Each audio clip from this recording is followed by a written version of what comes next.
Good morning, sir. Good morning. How are you today? I'm doing good, sir. Great. Sir, could you please introduce yourself for many who haven't come across you yet, sir? All right. So my name is Chief Pekun Olaleye Armstrong. I'm an chief of Ori Africa Kingdom, and I'm a businessman, a serial entrepreneur. Thank you very much. Thank you so much, sir. Sir, we'd like to start with what inspired your interest in culture and heritage? Because we know that you are an Afrocentric person and you love to promote Africa wherever you go. You have one of the most popular podcasts here in Ogbomoso, Ori Africa, and your outward appearance and everything tells a lot about Africa. Could you please tell us what inspired your personal interest in the African culture? See, if you want me to tell you that, we probably won't live here. But I'll be very brief and say one or two things so that people can understand why and the more reasons why we must promote the Africa or our Africa. Okay, so I must let you know that Yoruba man ko we kan wa ni 10 in 10 takisa and tato. All right. Now the meaning is 10 in 10. Whatever is yours is yours. A lizard cannot turn to an alligator. If you're an African, you're an African. And you must appreciate who you are. As an African man, I appreciate my culture. I appreciate my color. I appreciate my continent. And I love Africa passionately. Anything Africa, please, you will find me there. I cannot joke with it. So, in appreciating the value of who you are, where you are, and being contented, that's one of the major reasons why I'm Afrocentric. Thank you very much, sir. Contentment. So, sir, do you think the younger generation is still connected to the Ogbomoso's cultural roots? I mean, like there is this popular stuff that people with, like, they don't want to know where they are connected to. They are far away, and also, do you think the Ogbomoso people, the younger generation of Ogbomoso, are still connected to the cultural roots? Okay, you see, I will still come from one of our sociological beliefs as Africans, especially Yorubas, and that's the fact that Omotoba Gbagbele Osu Apoyako Kéèyàn lọ sí ìrìn àjò jù bẹ́ẹ̀ lọ, ilé làbọ̀ sinmi oko, no matter how you put it. And we must all understand, no matter how we think we are disconnected from our cultural heritage, we must always understand that you cannot depart from who you are, no matter how much you try. Even if you leave this continent and go to the white man's continent, the truth of the matter is you cannot be a white man. You are still a second citizen. So I will still go back to the fact that our younger ones should learn to appreciate who they are, to appreciate what Eledumare has blessed us with in Africa at large, not just Ogbomoso. Because when you look at it critically, which continent on earth can grow as much cashew as Ogbomoso is growing today? Which continent can grow that? Which city can grow that? Now throw cashew on the street of Ogbomoso, it will grow. Just throw it down, it will grow automatically. But throw it down on the street of America and let's see if it grow without chemicals or without special conditioning. But for us here, it's not like that. So I'm going to advise our younger generation that no matter how much you try to run from who you are only trying, you can't run from who you are. You have to understand that who you are is who you are, and you're an African man. And also in connecting to, to Africa, to your roots, you must understand. You see, I'm not talking about religion. That's not what I'm talking about. Religion is different from culture. Our cultural heritage is kọ́mọ dìde láàárọ̀, kọ́mọkùnrin dìde láàárọ̀, kó yìnbọn fẹ́lẹ́fẹ́lẹ́ fún bàbá àti ìyá rẹ̀. Kọ́mọbìnrin dìde láàárọ̀, kó forúkọ ẹ̀ méjèèjì kó fi kúnlẹ̀ fún ìyá àti bàbá rẹ̀. That's our cultural heritage. Our cultural heritage is embedded in everything we do. Take for instance, until the Westerners came, there wasn't anything like church or mosque wedding. It has always been traditional wedding. Where have we thrown it to? Today we now call it engagement. Is that engagement?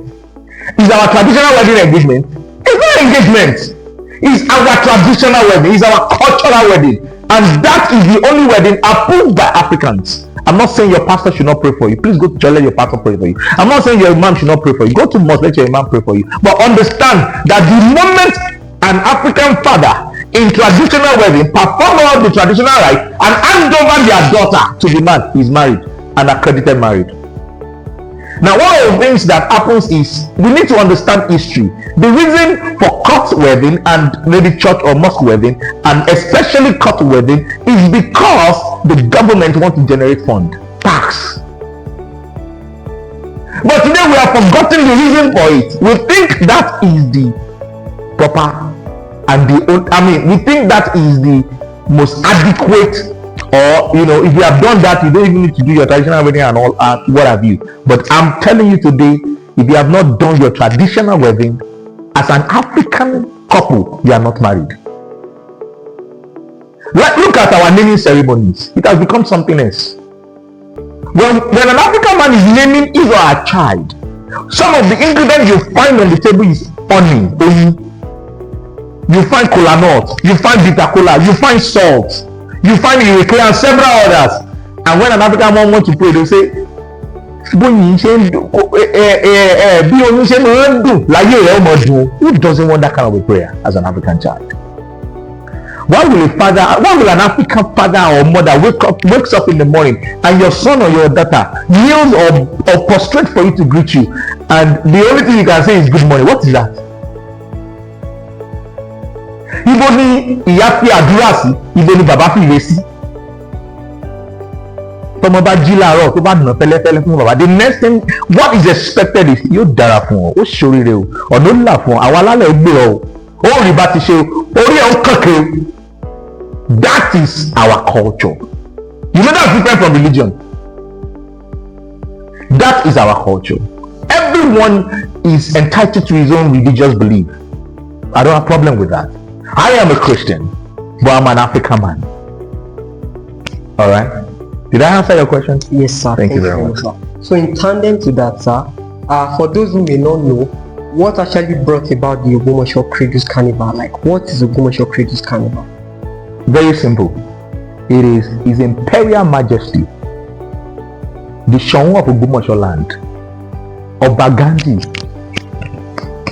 Afolabi Olaoye, the Orumo Gedeketa, that brought about the Ogbomoso Cradle Carnival.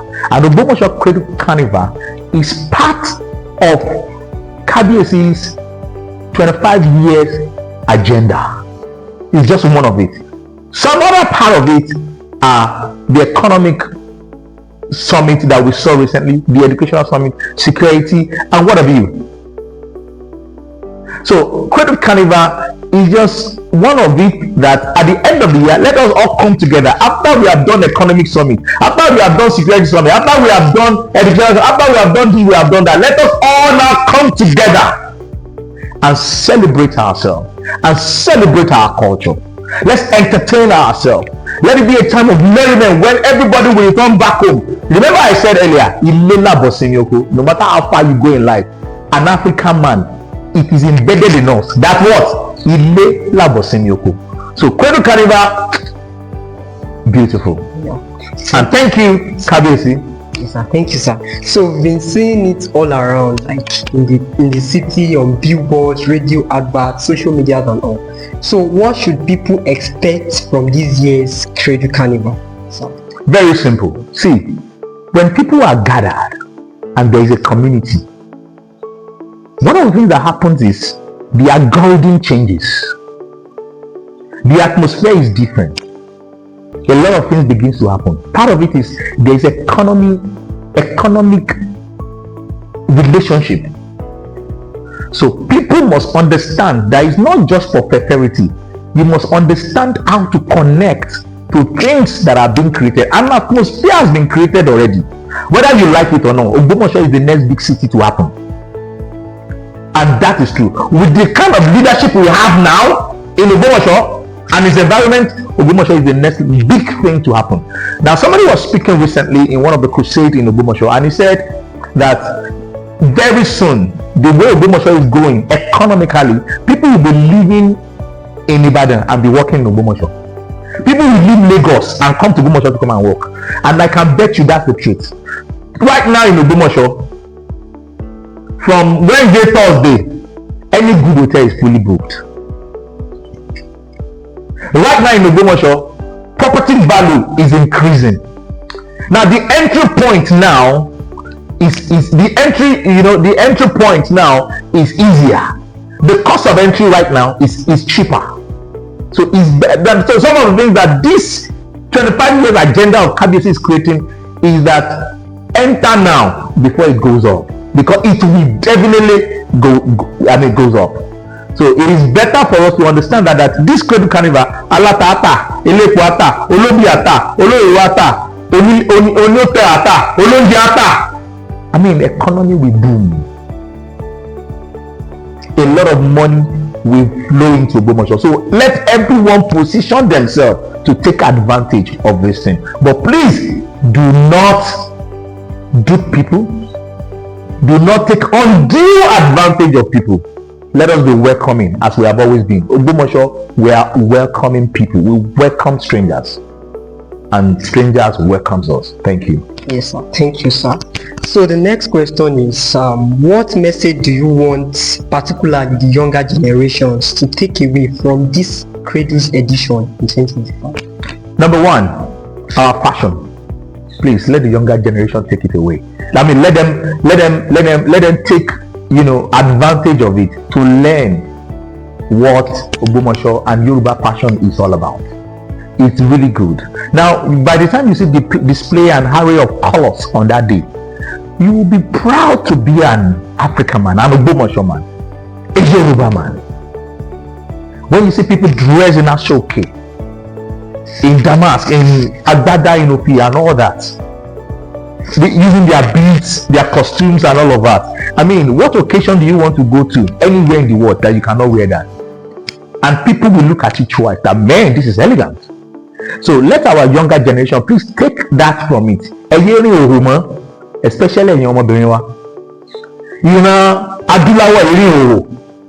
A black man doesn't walk naked. Black man don't go to occasions naked. Black man don't go to gatherings naked. Unless it's on special occasion among the Zulus. And we all know it's usually a special occasion, secluded for them. But practically speaking, you will not see a black man walking naked. Let our younger generation please take this from the Cradle Carnival. Learn this. Learn our fashion. Learn our colors. And learn our moderacy in outing. Thank you. Yes, sir. Thank you, sir. Sir, as an eminent personality, what message do you have for the Ogbomoso sons and daughters out around the world? Wow, that's a very beautiful question. Ogbomoso sons and daughters around the world, please, I'm begging you. Entry level is still low. Come back home and enter into the economy of this town. Whether you like it or not, I have lived in Ogbomoso for over 50 years. I have traveled across the world. I've probably been to your city where you are, and that's the truth, moderately. And I must say that if you are looking for an Ogbomoso indigene that has not been outside Ogbomoso for a straight 3 months since he was born, you are talking about me. Since I was born inside Baptist Hospital, I have never stayed outside Ogbomoso for 3 months at a stretch before. So when you are talking about Ogbomoso, I know Ogbomoso, I understand Ogbomoso, I breathe Ogbomoso, and I understand the business terrain of Ogbomoso. Now a friend of mine came to Ogbomoso recently because we've had some dealings when it comes to properties and and all that. And the guy said, so we were in the midst of other friends and we were gisting, and they were saying, yeah, Pekun, blah blah blah and that. And the guy said, guys, please let me tell you something. With my experience with Pekun in Ogbomoso, if Pekun tells you that buy a property here, please don't argue, just go and buy it and rest. You know why he said it? Because I have done it for him severally, and he has made profits. Because I understand the economy of Ogbomoso. So our friends, our brothers and sisters in diaspora, please come home, come and invest here. Now some of you may look at it that, oh, okay, I don't want, I build house in Ogbomoso, who will stay in it? Don't worry. Deacon Harvest Field got you covered.